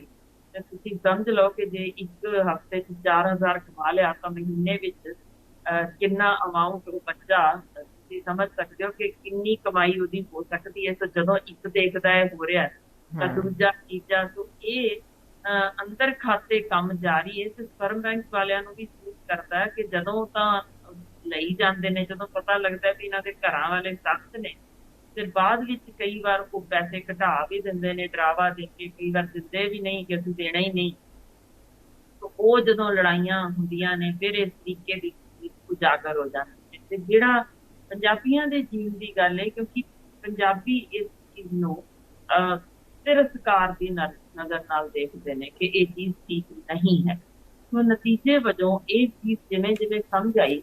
ਤਾਂ ਕਾਫੀ ਸਾਰੇ ਸਾਡੇ ਯੂਪੀ ਦੇ ਆਏ ਵੀਰ, ਬਿਹਾਰ ਤੋਂ ਆਏ ਵੀਰ, ਜਿਨ੍ਹਾਂ ਨੂੰ ਨੌਕਰੀਆਂ ਨਹੀਂ ਸਨ ਜਾਂ ਦਿਹਾੜੀਦਾਰ ਮਜ਼ਦੂਰ, ਕੋਈ ਰਿਕਸ਼ਾ ਚਲਾਉਂਦੇ, ਜਿਨ੍ਹਾਂ ਕੋਲ ਨਹੀਂ ਸੀ ਉਹਨਾਂ ਲੈ ਕੇ ਕਿਸ ਕੇ ਉਹ ਕਮਾਈ ਕਰ ਸਕਦੇ, ਜਦੋਂ ਉਹਨਾਂ ਨੂੰ ਸਮਝ ਆਈ ਕਿ ਇਹ ਦਿੱਤੀ ਜਾ ਸਕਦੀ ਹੈ, ਤਾਂ ਉਹਨਾਂ ਨੇ, ਜਿਨ੍ਹਾਂ ਨੇ ਆਪਣੀ ਫਰਟੀਲਿਟੀ ਦਿਖਾ ਕੇ, ਜੀ ਮੇਰੇ ਘਰ 10 ਜਾਂ 11 ਬੱਚੇ ਹੈਗੇ ਨੇ ਤੇ ਮੈਂ ਪੂਰਾ ਫਰਟਾਈਲ ਆ, ਏਦਾਂ ਜਾਂ ਉਹਨਾਂ ਦੀ ਚੈਕਿੰਗ ਕੀਤੀ ਗਈ ਕਿ ਹਾਂ ਮੋਟਾਈਲ ਸਪਰਮਸ ਨੇ, ਸਾਰਾ ਕੁਛ ਦੇਖਣ ਤੋਂ ਬਾਅਦ ਜਦੋਂ ਫਿਰ ਹੌਲੀ ਹੌਲੀ ਉਹਨਾਂ ਨੇ ਡੋਨੇਸ਼ਨ ਦੇਣੀ ਸ਼ੁਰੂ ਕੀਤੀ ਤਾਂ ਕਾਫੀ ਗਿਣਤੀ, ਹਿਊਜ ਨੰਬਰ, ਕਿਉਂਕਿ ਦਿਨੋਂ ਦਿਨ ਵੱਧਦੀ ਜਾਂਦੀ ਇਨਫਰਟੀਲਿਟੀ ਨੇ ਹੌਲੀ ਹੌਲੀ ਇਹ ਤਾਂ ਤਿਆਰ ਕਰਨਾ ਹੀ ਸੀ ਕਿ ਕਪਲ ਜ਼ਿਆਦਾ ਤੋਂ ਜ਼ਿਆਦਾ ਆਉਣਗੇ। ਤੇ ਉਸੇ ਤਰ੍ਹਾਂ ਇਹ ਡੋਨੇਸ਼ਨ ਜਦੋਂ ਜ਼ਿਆਦਾ ਚਾਹੀਦੀਆਂ ਸੀ, ਫਿਰ ਉਹ ਦੇਖਿਆ ਗਿਆ ਕਿ ਭਾਰੀ ਗਿਣਤੀ ਵਿੱਚ ਇਹ ਜਦੋਂ ਜੀਨ ਯਾਨੀ ਹੋਰ ਥਾਂ ਦੇ, ਹੋਰ ਸੂਬੇ ਦੇ ਆ ਕੇ ਇੱਥੇ ਡੋਨੇਸ਼ਨ ਸ਼ੁਰੂ ਹੋਏ, ਜਿਨ੍ਹਾਂ ਚੋਂ ਇੱਕ ਤੋਂ ਮੈਂ ਤੁਹਾਨੂੰ ਦੱਸ ਹੀ ਚੁੱਕੀ ਹਾਂ ਕਿ ਜੇ ਉੱਥੇ 83 ਸਨ, ਸਾਡੇ ਕੋਲ ਵੀ 62-63 ਬੱਚੇ ਤੱਕ ਇੱਕ ਇਸ ਤਰੀਕੇ ਦੇ ਬੰਦੇ ਦੇ ਅੱਗੋਂ ਆਫਸਪ੍ਰਿੰਗ ਜੰਮ ਰਹੇ ਨੇ। ਕਾਨੂੰਨਨ ਅਸੀਂ ਇਹ ਨਹੀਂ ਦੱਸ ਸਕਦੇ ਹੁੰਦੇ ਕੌਣ ਡੋਨੇਸ਼ਨ ਵਾਲਾ ਸੀ, ਨਹੀਂ ਤਾਂ ਉਹ ਅਗਲਾ ਲੀਗਲ ਹੱਕ ਜਮਾ ਸਕਦਾ ਕਿ ਮੈਂ ਜੀ ਇੰਨੇ ਆਪਣੇ ਦਿੱਤੇ ਤੇ ਮੇਰੇ ਇੰਨੇ ਅੱਗੋਂ ਪੰਜਾਬੀ ਬੱਚੇ ਇੰਨੇ ਘਰਾਂ ਵਿੱਚ ਜੰਮ ਚੁੱਕੇ ਨੇ, ਤੇ ਲੀਗਲ ਹੱਕ ਮੰਗਣ ਲੱਗੇ ਤਾਂ ਮੈਨੂੰ ਲੱਗਦਾ ਅਸੀਂ ਆ ਜਿਹੜਾ 1/3 ਜਾਂ 1/4 ਹਿੱਸਾ ਜਾਂ 1/3 ਜਿੰਨੇ ਵੀ ਅਪਰੋਕਸੀਮੇਟ ਕਰਵਾ ਰਹੇ ਨੇ, ਉਹਨੇ ਸਾਰੇ ਲੇਖੇ ਲਾ ਦਿਆਂਗੇ ਕਿ ਦੂਜੇ ਸੂਬੇ ਦੇ ਨਾਮ ਹੇਠ ਹੀ ਚਲੇ ਗਏ, ਪੰਜਾਬੀ ਤਾਂ ਅਸਲ ਵਿੱਚ ਰਹੇ ਹੀ ਨਹੀਂ। ਤਾਂ ਸਮਝ ਸਕਦੇ ਹੋ ਇਹ ਇੱਕ ਸੀਰੀਅਸ ਮੈਟਰ ਹੈ, ਜਿਸ ਦੇ ਲਈ ਇਸ਼ੂ ਚੱਕਿਆ ਗਿਆ ਸਮਝਾਉਣ ਲਈ ਕਿ ਭਾਈ ਜੇ ਸਾਨੂੰ ਲੋੜ ਹੈ, ਕੋਈ ਮੈਡੀਕਲ ਇੰਪਲੀਕੇਸ਼ਨਸ ਆ ਚੁੱਕੀਆਂ ਨੇ, ਤਾਂ ਫਿਰ ਸਪਰਮ ਡੋਨੇਸ਼ਨ ਸਾਡੇ ਨੌਜਵਾਨ ਜੋ ਬੱਚੇ ਕਰ ਰਹੇ ਨੇ, ਉਹਨਾਂ ਵਿੱਚੋਂ ਭਾਰੀ ਗਿਣਤੀ, ਮੈਂ ਇਹ ਵੀ ਦੱਸਦਿਆਂ ਕਿ ਬੜੇ ਵੈਲ ਟੂ ਡੂ ਫੈਮਲੀਜ਼ ਜੋ ਹੋਰਨਾਂ ਸੂਬਿਆਂ ਵਿੱਚ ਨੇ, ਉਹ ਮੰਗਵਾਉਂਦੇ ਵੀ ਨੇ ਕਿ ਸਾਨੂੰ ਨੌਜਵਾਨ ਬੱਚੇ ਦਾ ਭੇਜੋ, ਅਸੀਂ ਇਹ ਲੈਣਾ, ਤੇ ਉਹ ਵੀ ਬਾਏ ਯਾਨੀ ਡਿਮਾਂਡ ਹੈ ਉਹਨਾਂ ਦੀ ਕਿ ਸਾਨੂੰ ਇੱਕ ਪੰਜਾਬੀ ਤਗੜੇ ਜੁੱਸੇ ਵਾਲਾ, ਗੋਰਾ ਚਿੱਟਾ, ਉੱਚਾ ਲੰਮਾ ਇਹੋ ਜਿਹੀਆਂ ਅੱਖਾਂ ਵਾਲਾ ਇਸ ਤਰ੍ਹਾਂ ਦਾ ਸਾਨੂੰ ਜੇ ਦਿਓਗੇ ਉਸ ਤਰ੍ਹਾਂ ਦਾ, ਤੇ ਅਸੀਂ ਤੁਹਾਨੂੰ ਪੇਮੈਂਟ ਕਾਫੀ ਯਾਨੀ 3 4 5 ਗੁਣਾ ਵੀ ਦੇਵਾਂਗੇ, ਸਾਨੂੰ ਇਹੋ ਜਿਹਾ ਚਾਹੀਦਾ। ਉਹਨਾਂ ਦੇ ਜਿਨ੍ਹਾਂ ਨੂੰ ਤੁਸੀਂ 1000 2000 ਲਿਖ ਦੇ ਕੇ ਲੈ ਲਿਆ, ਉਹਨਾਂ ਦੀ ਸ਼ਾਇਦ 50 ਗੁਣਾ ਵੱਧ ਕੀਮਤ ਤੇ ਜਾਂ ਉਸ ਤੋਂ ਵੀ ਵੱਧ ਕਿਤੇ ਲਾ ਕੇ ਉਹ ਅੱਗੋਂ ਸਪਰਮ ਦਿੱਤਾ ਜਾਂਦਾ ਇਹਨਾਂ ਕੇਸਿਸ ਦੇ ਵਿੱਚ। ਤੇ ਦੂਜੇ ਪਾਸੇ ਇੱਥੋਂ ਦੀਆਂ ਲੋੜਾਂ ਪੂਰੀਆਂ ਕਰਨ ਲਈ, ਕਿਉਂਕਿ ਉਨੀ ਵੱਡੀ ਗਿਣਤੀ ਨਹੀਂ ਸਾਡੇ ਨੌਜਵਾਨ ਵੀਰ ਜਾਂ ਪਿਤਾ ਨਹੀਂ ਡੋਨੇਟ ਕਰ ਰਹੇ ਉਸ ਤਰ੍ਹਾਂ ਸਪਰਮ, ਜਾਂ ਇਹਨੂੰ ਮਾੜਾ ਗਿਣਦੇ ਨੇ, ਸੋ ਨਤੀਜੇ ਵਜੋਂ ਇਹ ਬਾਹਰੋਂ ਬਿਹਾਰੀ ਜਾਂ ਯੂਪੀ ਦੇ ਸਾਡੇ ਜੋ ਜੀਨਸ ਨੇ ਉਹ ਕਾਫੀ ਸਾਡੇ ਵਿੱਚ ਰਲਣ ਲੱਗ ਚੁੱਕੇ ਹੋਏ ਨੇ। ਸਾਡੇ ਕੋਲ ਇਹੋ ਜਿਹੇ ਨੌਜਵਾਨ ਤਾਂ ਹਾਣੀ ਬੱਚੇ ਵੀ ਨੇ ਜਿਨ੍ਹਾਂ ਦਾ ਮਾਂ ਤੇ ਪਿਓ ਦੋਨੋਂ ਗੋਰੇ ਚਿੱਟੇ ਨੇ, ਪਰ ਬੱਚਾ ਦਿਖਦਾ ਹੁੰਦਾ ਹੈ ਕਿ ਰੰਗ ਵਜੋਂ ਵੀ, ਅੱਖਾਂ ਦਾ ਜਾਂ ਹੋਰ ਸਾਰੇ ਚੀਜ਼ ਪਹਿਰਾਵੇ ਵੱਲੋਂ ਕਮਜ਼ੋਰ ਪਾਸਾ ਦਿਖਦਾ, ਯਾਨੀ ਉਹਨਾਂ ਅੱਗੇ ਠੂਠੀਆ ਰਹਿ ਜਾਣਾ, ਉਹਨਾਂ ਲੰਬਾ ਨਾ ਹੋਣਾ। ਸੋ ਚਿਹਰੇ ਤੋਂ ਹੀ ਲਗਭਗ ਤੁਹਾਨੂੰ ਅੰਦਾਜ਼ਾ ਹੋ ਜਾਂਦਾ ਕਿ ਇਹ ਕਿਸ ਤਰੀਕੇ ਦਾ, ਕਿਉਂਕਿ ਇਹ ਗੱਲਾਂ ਅੰਦਰ ਖਾਤੇ ਹੁੰਦੀਆਂ ਨੇ, ਲੁਕਾ ਕੇ ਹੁੰਦੀਆਂ ਨੇ, ਓਪਨਲੀ ਨਹੀਂ ਦੱਸੀਆਂ ਜਾਂਦੀਆਂ। ਸੋ ਇਹ ਪਰ ਜਿਸ ਤਰੀਕੇ ਦੀ ਪਨੀਰੀ ਕਈ ਥਾਈਂ ਸਾਹਮਣੇ ਦਿਸਣ ਲੱਗ ਪਈ ਹੈ ਪਿੰਡਾਂ ਵਿੱਚ ਵੀ, ਉੱਥੇ ਇਹ ਤੁਹਾਨੂੰ ਡੈਫੀਨੇਟਲੀ ਚੇਂਜ ਦਿਖ ਰਹੀ ਹੈ। ਇਸੇ ਕਾਰਨ ਹੁਣ ਜਿਵੇਂ ਜਿਹੜੇ ਤਾਂ ਖਰੀਦ ਸਕਦੇ ਨੇ, ਕਾਫੀ ਅਮੀਰ ਨੇ, ਉਹ ਡਿਮਾਂਡ ਵੀ ਰੱਖਣ ਲੱਗ ਗਏ ਨੇ ਕਿ ਇਸ ਤਰੀਕੇ ਦਾ ਏਦਾਂ ਦਾ ਜਿਹੜਾ ਹੋਵੇ ਉਹਦਾ ਅਸੀਂ ਲੈਣਾ। ਤੇ ਉਹ ਫਿਰ ਤੁਹਾਡੇ ਸਾਹਮਣੇ ਹੀ ਹੈ ਕਿ ਕਿਵੇਂ ਇਹ ਸਾਰਾ ਕੁਝ ਹੌਲੀ ਹੌਲੀ ਤਬਦੀਲ ਹੁੰਦਾ ਜਾਂਦਾ। ਇਹਦੇ ਵਿੱਚ 2-3 ਚੀਜ਼ਾਂ ਅਹਿਮ ਹੁੰਦੀਆਂ ਨੇ ਕਿ ਜਿਵੇਂ ਮੈਂ ਤੁਹਾਨੂੰ ਦੱਸਿਆ ਕਿ ਸਪਰਮ ਡੋਨੇਸ਼ਨ ਪ੍ਰੋਪਰ ਚੈਕਿੰਗ ਲਈ ਵੀ ਹੋਣੇ ਚਾਹੀਦੇ ਨੇ, ਕੋਈ ਬਿਮਾਰੀ ਨਾ ਉਸ ਬੰਦੇ ਨੂੰ ਹੋਵੇ, ਇਹ ਸਾਰੀਆਂ ਚੀਜ਼ਾਂ, ਜਾਂ ਕੁਝ ਜੈਨੇਟਿਕ ਰੋਗ ਨਾ ਹੋਣ, ਨਹੀਂ ਪ੍ਰੋਪਰਲੀ ਕੀਤੇ ਜਾਂਦੇ। ਇਸੇ ਲਈ ਤੁਸੀਂ ਦੇਖਦੇ ਹੋਗੇ ਕਈ ਤੁਹਾਡੇ ਕੋਲ ਸ਼ਾਇਦ ਕੋਈ ਖਬਰ ਆਵੇ, ਜਾਂ ਸਾਡੇ ਕੋਲ ਤਾਂ ਖੈਰ ਕਾਫੀ ਆਉਂਦੀਆਂ ਰਹਿੰਦੀਆਂ ਨੇ ਕਿ ਅਸੀਂ ਜੀ 2-2 3-3 ਵਾਰ ਕਰਾਏ IVF, ਫੇਲ ਹੋ ਗਏ ਜਾਂ ਬੱਚਾ ਗਿਰ ਗਿਆ ਵਿੱਚ। ਉਹਨਾਂ ਵਿੱਚ ਕਾਫੀ ਵਾਰ ਇਹ ਕਾਰਨ ਨਿਕਲ ਜਾਂਦੇ। ਹੁਣ ਇੱਕ ਹੋਰ ਵੀ ਜੀਨ ਜਿਵੇਂ ਸਾਡੇ ਪੰਜਾਬੀਆਂ 'ਚ ਥੈਲਾਸੀਮੀਆ ਜੀਨ ਹੈ। ਹਾਂ, ਜੇ ਹੁਣ ਮਿਸਾਲ ਵਜੋਂ ਅਸਾਮ ਤੋਂ ਕੋਈ ਲੈ ਕੇ ਆਏ ਨੇ ਕਿ ਅਸੀਂ ਏਦਾਂ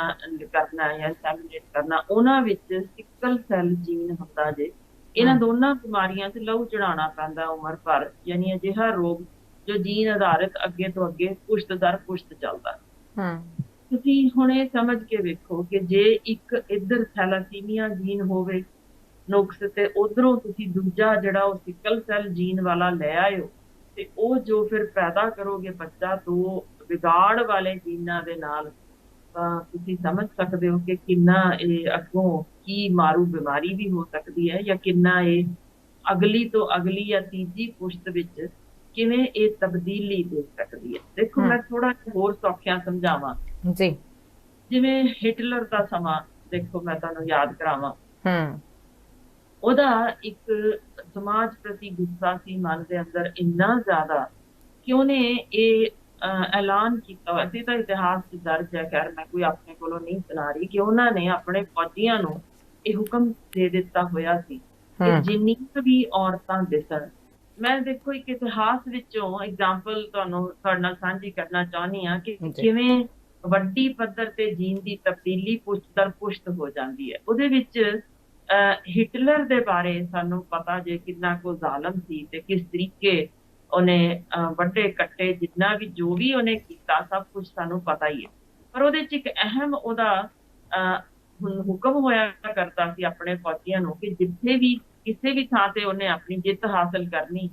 ਕਿ ਭਈ ਇੱਥੇ ਦੀ ਹਰ ਔਰਤ ਨੂੰ ਤੁਸੀਂ ਜਬਰੀ ਉਹਦੇ ਨਾਲ ਸਰੀਰਕ ਸੰਬੰਧ ਬਣਾਉਣੇ ਨੇ, ਇੱਕ ਨਹੀਂ ਕਈ ਫੌਜੀਆਂ ਵੱਲੋਂ, ਤਾਂ ਕਿ ਉਹਨਾਂ ਦੇ ਅੰਦਰ ਉਹਨੂੰ ਸੀ ਕਿ ਸਾਡਾ ਲਹੂ ਉਹਦੇ ਅੰਦਰ ਯਾਨੀ ਪਰਮਾਨੈਂਟ ਰਹਿ ਜਾਏ, ਕਿ ਇੱਕ ਸਾਡਾ ਜੀਨ ਉਹਦੇ ਅੰਦਰ ਚਲਾ ਜਾਏ ਉਹਦੇ ਕੁੱਖ ਦੇ ਵਿੱਚ, ਤੇ ਉਹ ਜੀਨ ਉਹਨੂੰ ਜਬਰੀ ਉਦੋਂ ਤੱਕ ਕੈਦ ਰੱਖੋ ਜਦ ਤੱਕ ਉਹ ਬੱਚਾ ਨਹੀਂ ਜੰਮਦੀ, ਤੇ ਉਸ ਬੱਚੇ ਨੂੰ ਅੱਗੋਂ ਉਹਦੀ ਪਰਵਰਿਸ਼ ਕਰਨੀ ਜਾਂ ਉਹਨੂੰ ਸਾਂਭਣਾ ਇਸ ਤਰੀਕੇ ਦਾ ਕਿ ਸਾਰੇ ਜਿਸ ਇਲਾਕੇ ਨੂੰ ਫਤਿਹ ਕਰਦਾ ਰਿਹਾ, ਇੰਨੀ ਵੱਡੀ ਪੱਧਰ ਤੇ ਉੱਤੇ ਉਹਨੇ ਇਸੇ ਤਰ੍ਹਾਂ ਦਾ ਹਾਲ ਕੀਤਾ ਔਰਤਾਂ ਦਾ ਕਿ ਉਹ ਤੁਸੀਂ ਹੈਰਾਨ ਹੋ ਕਿ ਅੱਜ ਤੱਕ ਦੁਨੀਆ ਭਰ ਵਿੱਚ ਬਹੁਤ ਸਾਰੇ ਥਾਈਂ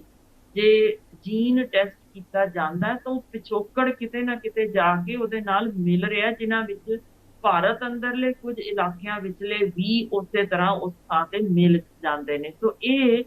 ਸਮਝ ਲਓ ਕਿ ਦੁਨੀਆ ਭਰ ਵਿੱਚ ਫੈਲੇ ਉਹ ਲੋਕ ਜੋ ਉਸਨੇ ਸੋਚ ਆਪਣੀ ਰੱਖੀ ਸੀ, ਕਿਸ ਤਰੀਕੇ ਅਸੀਂ ਉਹੀ ਜੀਨ ਅਗਾਂਹ ਤੋਰ ਰਹੇ ਹਾਂ। ਹੁਣ ਜ਼ਰਾ ਅੰਦਾਜ਼ਾ ਲਾ ਕੇ ਵੇਖੋ, ਵੱਡੀ ਪੱਧਰ ਉੱਤੇ ਪੰਜਾਬ ਅੰਦਰ ਜਦੋਂ ਇਸ ਤਰੀਕੇ ਦੇ ਸਪਰਮਸ ਆਉਣਗੇ, ਜੋ ਕਿ ਇੱਕ ਨਹੀਂ, ਕਿਉਂਕਿ ਇਹ ਤਾਂ ਪਹਿਲੀ ਪੁਸ਼ਤ ਜੇ, ਪਰ ਉਸ ਪੁਸ਼ਤ ਦੇ ਜੀਨ ਤਾਂ ਅੱਗੋਂ 10 ਪੁਸ਼ਤਾਂ ਤੱਕ ਤੁਰੀ ਜਾਣੇ। ਸੋ ਹੌਲੀ ਹੌਲੀ ਕਿਵੇਂ ਇਹ ਜੈਨੇਟਿਕ ਤਬਦੀਲੀ ਹੋਏਗੀ ਕਿ ਉਹ ਲੰਮੇ ਉੱਚੇ ਜੁੱਸੇ ਵਾਲੇ ਉਹ ਸੋਚ ਸਾਰੀ ਦੀ ਸਾਰੀ ਹੌਲੀ ਹੌਲੀ ਤਬਦੀਲ ਹੁੰਦਾ ਗਿੱਠ ਮੁਠੀਏ ਤੇ ਕਮਜ਼ੋਰ ਸਰੀਰ ਵਾਲੇ, ਤੇ ਫਿਰ ਉਹ ਸਾਰੇ ਦਾ ਸਾਰਾ ਜੋ ਜੀਨ ਦੇ ਆਧਾਰਿਤ ਕੋਈ ਬਿਮਾਰੀਆਂ, ਕੋਈ ਜੈਨੇਟਿਕ ਰੋਗ, ਉਹ ਸਾਰਾ ਕੁਝ ਅਗਾਂਹ ਤੁਰਨ ਦੇ ਨਾਲ ਤੁਸੀਂ ਇਸ ਗੱਲ ਨੂੰ ਹੌਲੀ ਹੌਲੀ ਜੇ ਧਿਆਨ ਨਾਲ ਸਮਝਣ ਦੀ ਕੋਸ਼ਿਸ਼ ਕਰੋ ਜੀ ਤਾਂ ਵਾਕਈ ਸੱਚ ਹੈ ਕਿ ਜੈਨੇਟਿਕ ਤਬਦੀਲੀ ਵੱਡੀ ਪੱਧਰ ਤੇ ਹੋ ਸਕਦੀ ਹੈ। ਕਿਉਂਕਿ ਇਹ ਜੀਨ ਜਿਹੜੀ ਸਪਰਮ ਡੋਨੇਸ਼ਨ ਜੋ ਹੋ ਰਹੇ ਨੇ, ਇਹ ਸਿਰਫ ਇੱਥੇ ਤੱਕ ਸੀਮਤ ਨਹੀਂ, ਕਾਫੀ ਇਹ ਹੋਰ ਯਾਨੀ NRI ਵੀਰ ਭੈਣ ਵੀ ਪਹੁੰਚੇ ਹੋਏ ਨੇ। ਉਹਨਾਂ ਨੂੰ ਹੁੰਦਾ ਕਿ ਅਸੀਂ ਪੰਜਾਬੀ ਸਪਰਮ ਲੈ ਲਈਏ ਇੱਥੋਂ, ਸ਼ਾਇਦ ਤਾਂ ਉਹਦੇ ਨਾਲ ਸਾਨੂੰ ਬਿਹਤਰ ਹੋਏਗਾ ਸਾਡਾ, ਵੀ ਅਗਲਾ ਸਾਡਾ ਪੰਜਾਬੀ ਬੁਣਾ ਤੁਰਿਆ ਰਵੇ। ਪਰ ਉਹ ਇਸ ਤਰੀਕੇ ਦੀ ਜਿਹੜਾ ਜੀਨ ਲੈਣਗੇ ਇੱਥੇ ਆ ਕੇ ਵੀ, ਤਾਂ ਤੁਸੀਂ ਆਪੇ ਹੀ ਅੰਦਾਜ਼ਾ ਲਾ ਸਕਦੇ ਹੋ ਕਿ ਕੀ ਇਹਦੇ ਨਾਲ ਤਬਦੀਲੀ ਲੰਬੇ ਸਮੇਂ ਬਾਅਦ ਦਿਸ ਸਕਦੀ ਹੈ। ਅੱਛਾ, ਇੱਕ ਸਵਾਲ ਡਾਕਟਰ ਸਾਹਿਬ ਇੱਥੇ ਇੱਕ ਹੋਰ ਉੱਠਦਾ ਹੈ, ਜਿਸ ਤਰੀਕੇ ਦੇ ਨਾਲ ਸਾਨੂੰ ਸਮਝ ਆ ਰਹੀ ਹੈ ਕਿ ਅਲਾਰਮਿੰਗ ਸਿਚੁਏਸ਼ਨ ਹੈ, ਤੁਹਾਡੇ ਕੋਲ ਡਾਕਟਰਸ ਕੋਲ ਆંકੜੇ ਵੀ ਆ ਰਹੇ ਹਨ, ਰਿਪੋਰਟਾਂ ਵੀ ਸਾਹਮਣੇ ਆ ਰਹੀਆਂ, ਕੀ ਸਰਕਾਰ ਲੈਵਲ ਤੇ, ਕੀ ਉੱਚੇ ਪੱਧਰੀ ਲੈਵਲ ਤੇ ਅਵੇਅਰਨੈਸ ਲਿਆਉਣ ਲਈ, ਨੌਜਵਾਨ ਪੀੜ੍ਹੀ ਨੂੰ ਸਮਝਾਉਣ ਲਈ, ਆਪਣੇ ਵਿਰਸੇ ਨੂੰ ਬਚਾਉਣ ਦੇ ਲਈ ਕੋਈ ਯਤਨ ਕੀਤੇ ਜਾ ਰਹੇ ਨੇ? ਕੁਝ ਅਵੇਅਰਨੈਸ ਕੈਂਪੇਨ ਜੋ ਨੇ ਉਹ ਲਗਾਏ ਜਾ ਰਹੇ ਨੇ? ਨਹੀਂ, ਇਸ ਮਾਮਲੇ 'ਚ ਅਫਸੋਸ ਕਿ ਕਿਤੇ ਵੀ ਕੋਈ ਅਸਰਦਾਰ ਗੱਲ ਚੁੱਕੀ ਨਹੀਂ ਜਾ ਰਹੀ, ਕਿਉਂਕਿ ਸਾਡਾ ਸਮਾਜ ਇਸ ਨੂੰ ਖੁੱਲੇ ਤੌਰ ਤੇ ਗੱਲ ਕਰਨੀ ਵੀ ਗੁਨਾਹ ਮੰਨਦਾ ਹੈ। ਤੇ ਇਹ ਵੀ ਕਿਸੇ ਵੱਲੋਂ ਕਹਿਣਾ ਕਿ ਸਾਡਾ ਬੱਚਾ ਅੱਗੋਂ ਸਪਰਮ ਡੋਨੇਸ਼ਨ ਕਰ ਰਿਹਾ, ਇਹ ਵੀ ਇੱਕ ਸ਼ਰਮਿੰਦਗੀ ਦੀ ਗੱਲ ਮੰਨੀ ਜਾ ਰਹੀ। ਤੇ ਸਾਰਾ ਕੁਝ ਇੰਨਾ ਲੁਕਵਾਂ ਛਿਪਵਾਂ ਹੁੰਦਾ ਹੈ, ਪਹਿਲਾਂ ਤੋਂ ਪ੍ਰੋਸੀਜਰ ਹੀ ਲੁਕਵਾਂ, ਜਿੱਥੇ ਜਿਸ ਜਿਹੜਾ ਡੋਨਰ ਹੈ ਉਹਨੂੰ ਉਹਦਾ ਨਹੀਂ ਦੱਸਿਆ ਜਾਂਦਾ ਕਿ ਕੌਣ ਹੈ, ਤਾਂ ਕਿ ਕੱਲ ਨੂੰ ਇਸੇ ਤਰ੍ਹਾਂ ਡੋਨਰ ਨੂੰ ਨਹੀਂ ਪਤਾ ਹੁੰਦਾ ਕਿ ਮੇਰੇ ਕਿੰਨੇ ਨਿਆਣੇ ਜੰਮ ਚੁੱਕੇ ਨੇ ਤੇ ਕਿੱਥੇ ਕਿੱਥੇ ਜੰਮ ਚੁੱਕੇ ਨੇ, ਤਾਂ ਕਿ ਕੱਲ ਨੂੰ ਕੋਈ ਲੀਗਲ ਇਸ਼ੂ ਨਾ ਆਵੇ ਕਿ ਉਹ ਇਹ ਨਾ ਕਵੇ ਕਿ ਇਹ ਤਾਂ ਮੇਰਾ ਹੈ ਜੀ, ਇਹ ਤਾਂ ਮੈਨੂੰ ਦਿਓ ਜਾਂ ਮੇਰਾ ਇਸ ਤੇ ਹੱਕ ਬਣਦਾ। ਉਹ ਚੀਜ਼ ਨੂੰ ਖਤਮ ਕਰਨ ਲਈ ਹੀ ਇਹ ਸਾਰਾ ਕੁਝ ਲੁਕਾ ਕੇ ਰੱਖਿਆ ਜਾਂਦਾ। ਇਸੇ ਲਈ ਇਹ ਬਹੁਤੀ ਵੱਡੀ ਪੱਧਰ ਤੇ ਉਜਾਗਰ ਕਰਨ ਦੀ ਨਾ ਤਾਂ ਲੋੜ ਮਹਿਸੂਸ ਹੋਈ, ਪਰ ਜੇ ਉਜਾਗਰ ਹੋਵੇ ਤਾਂ ਸਾਡਾ ਸਮਾਜ ਇਹਦੀ ਇਜਾਜ਼ਤ ਹੀ ਨਹੀਂ ਦਿੰਦਾ। ਤਾਂ ਇਸੇ ਕਾਰਨ ਇਹ ਭਾਵੇਂ ਕੁਝ ਹਿੱਸਿਆਂ ਵੱਲੋਂ ਬੜੀ ਇਹਦੀ ਸਖਤ ਨਿਖੇਧੀ ਕੀਤੀ ਗਈ ਕਿ ਕਿਉਂ ਇਹ ਧਾਰਮਿਕ ਕਿਸੇ ਆਗੂ ਨੇ ਗੱਲ ਕੀਤੀ ਕਿ ਇਸ ਤਰੀਕੇ ਦਾ ਜੀਨ ਹੈ, ਬਿਲਕੁਲ ਫਜ਼ੂਲ ਗੱਲ ਹੈ, ਕੁਛ ਨਹੀਂ। ਕਿਉਂਕਿ ਸਾਡੀ ਸੋਚ ਇਨਸਾਨ ਆ ਨਾ, ਸਾਡੀ ਪਹਿਲੀ ਚੀਜ਼ ਹਮੇਸ਼ਾ ਨਕਾਰਨ ਵੱਲ ਤੁਰਦੇ ਆ, ਬਾਅਦ ਵਿੱਚ ਉਹਨੂੰ ਸਮਝਣ ਦੀ ਕੋਸ਼ਿਸ਼ ਕਰਦੇ ਆ। ਪਹਿਲੀ ਚੀਜ਼ ਹੁੰਦਾ ਨਕਾਰ ਦਿਓ, ਤਾਂ ਕਿ ਅਸੀਂ ਆਪਣੇ ਆਪ ਨੂੰ ਉਜਾਗਰ ਕਰ ਸਕੀਏ ਕਿ ਅਸੀਂ ਇਹਦੇ ਖਿਲਾਫ ਖੜੇ ਹੋਏ। ਫਿਰ ਦੂਜੀ ਗੱਲ ਹੌਲੀ ਹੌਲੀ ਜਦੋਂ ਸਮਝ ਆਉਂਦੀ ਜੇ, ਕਿਉਂਕਿ ਦੇਖੋ ਨਾ ਗਲੀਲੀਓ ਵੀ ਅਸੀਂ ਕਿਉਂ ਉਹਨੂੰ ਵੀ ਮਾਰਿਆ, ਖਤਮ ਕੀਤਾ। ਗੱਲ ਤਾਂ ਉਹ ਹੈ ਕਿ ਅਸੀਂ ਕਿਸੇ ਵੀ ਸਾਇੰਟੀਫਿਕ ਗੱਲ ਨੂੰ ਜਦੋਂ ਸਾਹਮਣੇ ਲਿਆਉਂਦੇ ਆ, ਉਜਾਗਰ ਕਰਦੇ ਆ, ਤਾਂ ਸਭ ਤੋਂ ਪਹਿਲੀ ਚੀਜ਼ ਅਸੀਂ ਆਪਣੀ ਸੋਚ ਮੁਤਾਬਕ ਉਹਨੂੰ ਨਕਾਰਦੇ ਹਾਂ ਕਿ ਸਾਡੀ ਸੋਚ ਦੀ ਜੇ ਸੀਮਾ ਹੀ ਸਾਡੀ ਸਿਰਫ ਸਭ ਤੋਂ ਹੇਠਲੀ ਪੱਧਰ ਦੀ ਹੈ, ਤਾਂ ਅਸੀਂ ਇਹ ਚੀਜ਼ ਕਿਉਂਕਿ ਸਮਝ ਹੀ ਨਹੀਂ ਸਕਦੇ, ਇਹਨੂੰ ਨਾ ਕਰ ਦਿਓ। ਸੋ ਜਿਹੜੇ ਸੋਚਣ ਸਮਝਣ ਯੋਗ ਹੋਣ, ਜੋ ਕਿ ਵੱਡੀ ਗਿਣਤੀ ਦੇ ਨੇ, ਉਹ ਚੁੱਪੀ ਧਾਰ ਲੈਂਦੇ ਨੇ ਕਿ ਹਾਂਜੀ ਸਾਨੂੰ ਸਮਝ ਤਾਂ ਆ ਗਈ, ਪਰ ਛੱਡ ਪਰਾਂ ਕਿਉਂ ਮੱਥਾ ਮਾਰਨਾ ਉਹਨਾਂ ਨਾਲ ਜਿਹਨਾਂ ਨੂੰ ਸਮਝ ਹੀ ਨਹੀਂ। ਸੋ ਇੱਕ ਤੀਜੀ ਪੱਧਰ ਹੁੰਦੀ ਜੇ ਇੰਟੈਲੈਕਚੁਅਲ ਦੀ, ਜਿਹੜੇ ਸਿਖਰਲੇ ਪੱਧਰ ਤੇ ਹੁੰਦੇ ਨੇ, ਜਿਹੜੇ ਇਸ ਸਾਰੇ ਦੇ ਬਾਵਜੂਦ ਆਪਣਾ ਕੰਮ ਜਾਰੀ ਰੱਖਦੇ ਨੇ ਕਿ ਭਾਈ ਅੱਜ ਨਾ ਸਹੀ ਅਗਲੀ ਆਉਣ ਵਾਲੀ ਪੁਸ਼ਤ ਤੱਕ ਹੀ ਅਵੇਅਰਨੈਸ ਤਾਂ ਹੋਏਗੀ, ਕਿਉਂਕਿ ਨੌਜਵਾਨ ਪੀੜ੍ਹੀ ਕਾਫੀ ਇਸ ਵੇਲੇ ਜਾਗਰੂਕ ਹੋ ਚੁੱਕੀ ਹੈ। ਉਹ ਆਪ ਪੜ੍ਹਦੇ ਨੇ, ਸਮਝਦੇ ਨੇ, ਤੇ ਉਹ ਇਹ ਗੱਲਾਂ ਜਦੋਂ ਸਮਝਣ ਤੋਂ ਬਾਅਦ ਉਸ ਤੇ ਕੁਛ ਨਾ ਕੁਛ ਲਾਗੂ ਕਰਨ ਬਾਰੇ ਵੀ ਸੋਚਦੇ ਨੇ। ਸੋ ਇਸੇ ਕਾਰਨ ਇਹ ਅਜੇ ਤੱਕ ਸਮਾਜ ਤੁਰਦਾ ਪਿਆ, ਕਿਉਂਕਿ ਇੰਟੈਲੈਕਚੁਅਲਸ ਨੇ ਆਪਣੀ ਇਹ ਕਰਨੀ ਛੱਡੀ ਨਹੀਂ, ਤੇ ਨਾ ਹੀ ਹੇਠਲੇ ਪੱਧਰ ਵਾਲਿਆਂ ਨੇ ਛੱਡੀ ਕਿ ਉਹਨਾਂ ਨੇ ਨਕਾਰਨਾ। ਪਰ ਇਹ ਹੌਲੀ ਹੌਲੀ ਤਬਦੀਲੀ ਤਾਂ ਫਿਰ ਵੀ ਦਿਸਦੀ ਹੈ। ਸੋ ਇਸੇ ਕਾਰਨ ਅੱਜ ਦਾ ਪ੍ਰੋਗਰਾਮ ਬਹੁਤ ਅਹਿਮ ਹੈ। ਜੀ। ਮੈਂ ਸਲੂਟ ਕਰਦੀ ਹਾਂ ਸਾਂਝਾ ਟੀਵੀ ਦੀ ਸਾਰੀ ਟੀਮ ਨੂੰ, ਖਾਸ ਕਰ ਤੁਹਾਨੂੰ ਵੀ, ਕਿ ਇਹ ਨਾਜ਼ੁਕ ਵਿਸ਼ਾ ਇੰਨਾ ਸੀ ਕਿ ਜਿਸ ਬਾਰੇ ਸ਼ਾਇਦ ਬਹੁਤ ਲੋਕ ਗੱਲ ਕਰਨ ਤੋਂ ਵੀ ਗੁਰੇਜ਼ ਕਰਨ, ਪਰ ਜਦਕਿ ਇਹ ਹੋ ਇੰਨੀ ਵੱਡੀ ਪੱਧਰ ਤੇ ਰਿਹਾ ਹੈ ਜਿਸ ਬਾਰੇ ਦੱਸਣਾ ਲਾਜ਼ਮੀ ਹੈ। ਹੂੰ ਤੇ ਜੇ ਇਹ ਨਾ ਸਮਝ ਹੋਏਗੀ ਕਿ ਇਸ ਤਰ੍ਹਾਂ ਦੇ, ਕਿਉਂਕਿ ਜਿਵੇਂ ਹੁਣ ਮੈਂ ਦੱਸਿਆ ਕਿ 2019 ਤੱਕ ਤਾਂ ਅਮਰੀਕਾ ਵਰਗੇ ਮੁਲਕ ਵਿੱਚ ਨੂੰ ਵੀ ਪਤਾ ਹੀ ਨਹੀਂ ਸੀ, ਤੇ ਸਾਡੇ ਉਹ ਟੈਸਟ ਹੋ ਹੀ ਨਹੀਂ ਰਹੇ ਅਜੇ ਉਸ ਪੱਧਰ ਤੇ ਫਿਰ ਜਿਹੜਾ ਕੰਮ ਹੀ ਅੰਦਰ ਖਾਤੇ ਹੋ ਰਿਹਾ ਹੋਏ, ਜੋ ਕਿ ਡਾਇਰੈਕਟ ਕਈ ਵਾਰ ਵਿਚਲੇ ਜੋ ਲੱਗੇ ਹੁੰਦੇ ਨੇ ਇਸ ਮਾਮਲੇ 'ਚ ਕਿ ਹਾਂਜੀ ਅਸੀਂ ਤੁਹਾਨੂੰ ਸੀਮਨ ਅਰੇਂਜ ਕਰਾ ਦਿੰਦੇ ਹਾਂ ਵੀ ਇਸ ਤਰੀਕੇ ਦੇ ਉਹ ਕੌਂਡਮ ਕੰਟੇਨਰ ਹੁੰਦੇ ਨੇ, ਡਾਇਰੈਕਟ ਦਵਾਂਗੇ ਅਸੀਂ, ਗਰੰਟੀ ਲੈਂਦੇ ਹਾਂ ਬਹੁਤ ਵਧੀਆ ਬੰਦਾ ਹੋਏਗਾ, ਪਰ ਅਸੀਂ ਦੱਸਣਾ ਨਹੀਂ ਕੌਣ ਹੈ। ਇਸ ਤਰ੍ਹਾਂ ਦੀ ਚੀਜ਼ ਨਾਲ ਜੋ ਲੁਕਾ ਛਿਪੀ ਢੰਗ ਨਾਲ ਇਹ ਚੀਜ਼ਾਂ ਤੁਰ ਰਹੀਆਂ ਨੇ, ਉਹ ਵੀ ਭਿਆਨਕ ਰੂਪ ਵਿੱਚ ਕੱਲ ਨੂੰ ਸਾਹਮਣੇ ਆ ਸਕਦੀਆਂ ਨੇ, ਕਈ ਕਿਸਮ ਦੀਆਂ ਬਿਮਾਰੀਆਂ ਜਾਂ ਕੁਝ ਕਿਸਮ ਦੇ ਜੈਨੇਟਿਕ ਰੋਗ। ਸੋ ਇਹ ਗੱਲਾਂ ਦੱਸਣੀਆਂ ਜ਼ਰੂਰੀ ਸਨ ਕਿ ਕਿਵੇਂ ਸਰਟੀਫਾਈਡ ਸੈਂਟਰਸ ਦੇ ਅੰਦਰ ਵੀ ਕੁਛ ਨਾ ਕੁਛ ਕਈ ਵਾਰ ਕਾਲਾ ਮਾਲਾ ਹੋ ਜਾਂਦਾ ਜੇ ਖਬਰਾਂ ਰਾਹੀਂ। ਦੇਖੋ ਮੈਂ ਉਹਨਾਂ 'ਚ ਕਦੇ ਵੜੀ ਨਹੀਂ, ਨਾ ਤੁਸੀਂ ਗਏ ਹੋਵੋਗੇ, ਪਰ ਜੋ ਪੱਤਰਕਾਰ ਆਪਣੀ ਜਾਨ ਜੋਖਮ ਤੇ ਜਾ ਪਾ ਕੇ ਇਹੋ ਜਿਹੀਆਂ ਥਾਵਾਂ ਤੇ ਪਹੁੰਚਦੇ ਨੇ, ਗੱਲਾਂ ਕੱਢ ਲਿਆਂਦੇ ਨੇ, ਜੀ ਖਬਰਾਂ ਰਾਹੀਂ ਬਿਲਕੁਲ। ਚੀਜ਼ਾਂ ਨਿਕਲਦੀਆਂ ਨੇ, ਜਾਂ ਫਿਰ ਕੁਝ ਮੈਡੀਕਲ ਗੱਲਾਂ ਜੋ ਸਾਡੇ ਡਾਕਟਰਾਂ ਦੀਆਂ ਅਲੱਗ-ਅਲੱਗ ਮੀਟਿੰਗ ਵਿੱਚ ਜਿੱਥੇ ਗੱਲਾਂ ਸਾਹਮਣੇ ਆ ਜਾਂਦੀਆਂ ਨੇ, ਤਾਂ ਵੱਡੀ ਮੈਡੀਕਲ ਫਰਟਰਨਿਟੀ ਵੀ ਇਸ ਤੇ ਚੁੱਪੀ ਹੋ ਜਾਂਦੀ ਹੈ, ਕਿਉਂਕਿ ਇਹ ਗੁੰਝਲਦਾਰ ਨੇ ਗੱਲਾਂ, ਇਹਨਾਂ ਦੇ ਸੋਲੂਸ਼ਨਸ ਕਿਤੇ ਨਾ ਕਿਤੇ ਕੋਝੇ ਨਿਕਲ ਜਾਂਦੇ ਨੇ। ਤੇ ਇਸ ਕਾਰਨ ਇਹ ਗੱਲਾਂ ਦੱਬੀਆਂ ਪਈਆਂ ਨੇ, ਤੇ ਉਹਨਾਂ ਵਿੱਚ ਇੱਕ ਤਰੀਕੇ ਚਿੱਕੜ 'ਚ ਪੈਰ ਵਾਲਾਂਗੇ ਤਾਂ ਮੂੰਹ ਦੇ ਵਿੱਚ ਚਿੱਕੜ ਹੀ ਪੈਂਦਾ ਹੈ। ਪਰ ਇਹ ਗੱਲਾਂ ਜੋ ਦੱਸਣ ਯੋਗ ਸਨ, ਜੋ ਦੱਸਣੀਆਂ ਚਾਹੀਦੀਆਂ ਨੇ, ਕਿਉਂਕਿ ਜਿਹੜੇ ਵੀ ਫੈਮਿਲੀਜ਼ ਇਸ ਪਾਸੇ ਜੋ ਜੈਨੂਇਨਲੀ ਜਿਨ੍ਹਾਂ ਦੇ ਇਨਫਰਟਾਈਲ ਨੇ, ਯਾਨੀ ਉਹ ਪਿਤਾ ਨਹੀਂ ਬਣ ਸਕਦਾ ਕੋਈ ਵੀ ਸਾਡਾ ਵੀਰ, ਤਾਂ ਉਹ ਕਿਸ ਤਰੀਕੇ ਇਸ ਵੱਲ ਤੁਰੇ, ਕਿਵੇਂ ਸਰਟੀਫਾਈਡ ਸੈਂਟਰਾਂ ਵੱਲ ਜਾਵੇ, ਤੇ ਫਿਰ ਕਿਵੇਂ ਇਹ ਸਾਰੇ ਪਾਸਿਓਂ ਜੇ ਸਾਡੀਆਂ ਸਰਕਾਰਾਂ ਸੁਣ ਲੈਣ ਤਾਂ ਸਾਡੇ ਜੋ ਹੈਲਦੀ ਅਡਲਟਸ ਨੇ ਉਹਨਾਂ ਨੂੰ ਜ਼ਰੂਰੀ ਹੈ ਕਿ ਉਹ ਸਗੋਂ ਸਪਰਮ ਡੋਨੇਸ਼ਨ ਕਰਨ ਵੱਲ ਐਟਲੀਸਟ ਧਿਆਨ ਤਾਂ ਦੇਣ, ਤਾਂ ਕਿ ਇਹ ਅਸੀਂ ਜੋ ਜੀਨ ਦੀ ਵਿਚਲੀ ਭਾਰੀ ਤਬਦੀਲੀ ਹੈ ਉਹ ਖਤਮ ਕਰ ਸਕੀਏ। ਸਾਡੇ ਨੌਜਵਾਨ ਬੱਚੇ ਕਰ ਰਹੇ ਨੇ, ਉਹ ਇਸ ਚੋਂ ਕਮਾਈ ਵੀ ਕਰ ਰਹੇ ਨੇ, ਹੋ ਰਿਹਾ। ਇਹ ਨਹੀਂ ਹੈ ਕਿ ਜਿਹੜੀ ਚੀਜ਼ ਅਸੀਂ ਅੱਖਾਂ ਬੰਦ ਕਰ ਲਵਾਂਗੇ ਤੇ ਦਿਖਣਾ ਬੰਦ ਹੋ ਜਾਏਗਾ, ਉਹ ਚੀਜ਼ ਚੱਲੀ ਜਾਣੀ। ਪਰ ਕਿਉਂਕਿ ਇਹਨੂੰ ਅਸੀਂ ਮਾੜਾ ਗਿਣਦੇ ਹਾਂ, ਸੋਚ ਵਿੱਚ ਤਬਦੀਲੀ ਬਹੁਤ ਜ਼ਰੂਰੀ ਹੈ ਕਿ ਅਸੀਂ ਇਸ ਬਾਰੇ ਸਮਝੀਏ ਕਿ ਇਹਦੀ ਲੋੜ ਹੈ, ਤੇ ਕਿਵੇਂ ਕੋਈ ਬੰਦਾ, ਕੋਈ ਵਾਕਈ ਜਿਹੜਾ ਕਮਾਈ ਕਰਨਾ ਚਾਹੇ ਤਾਂ ਕਿਸ ਤਰੀਕੇ ਦੇ ਵਿੱਚੋਂ ਯਾਨੀ ਇੰਨੀ ਭਾਰੀ ਕਮਾਈ ਉਹ ਕਰ ਸਕਦੇ ਨੇ ਜੇ ਉਹ ਹੈਲਦੀ ਡੋਨਰ ਹੈ, ਤੇ ਉਹ ਕਈ ਟੱਬਰਾਂ ਲਈ ਖੁਸ਼ੀਆਂ ਦਾ ਕਾਰਨ ਵੀ ਬਣ ਸਕਦਾ। ਜੀ ਇੱਥੇ ਨਾ ਸਵਾਲ ਇੱਕ ਹੋਰ ਬਣਦਾ, ਕਿਉਂਕਿ ਹਰ ਚੀਜ਼ ਆਪਣੇ ਨਾਲ ਕੁਝ ਨਾ ਕੁਝ ਸਾਈਡ ਇਫੈਕਟਸ ਵੀ ਲੈ ਕੇ ਆਉਂਦੀ ਹੈ। ਜਿਵੇਂ ਤੁਸੀਂ ਜ਼ਿਕਰ ਕੀਤਾ ਕਿ ਜੀਨ ਬਦਲਣਾ ਇੱਕ ਕਿਤੇ ਨਾ ਕਿਤੇ ਅਲਾਰਮਿੰਗ ਸਿਚੁਏਸ਼ਨ ਵੱਲ ਇਸ਼ਾਰਾ ਦੇ ਰਿਹਾ। ਸੋ ਸਪਰਮ ਡੋਨੇਸ਼ਨ ਦੇ ਨਾਲ ਹੋਰ ਕਿਹੜੇ ਕੰਪਲਿਕੇਸ਼ਨਸ ਜੇਕਰ ਸਰੀਰਕ ਤੌਰ ਤੇ ਵੀ ਵੇਖੇ ਜਾਣ ਇੱਕ ਡੋਨਰ ਦੇ ਲਈ, ਕਿਸ ਤਰੀਕੇ ਦੇ ਕੰਪਲਿਕੇਸ਼ਨਸ ਹੋ ਸਕਦੇ ਹਨ? ਦੇਖੋ ਬਹੁਤ ਸਾਰੇ ਸਾਈਕੋਲੋਜੀਕਲ ਇਸ਼ੂਜ਼ ਇਹਦੇ ਵਿੱਚ ਆਉਂਦੇ ਨੇ ਜੋ ਅਸੀਂ ਦੇਖ ਰਹੇ ਹਾਂ, ਜਿੱਥੇ ਕਈ ਵਾਰ ਯਾਨੀ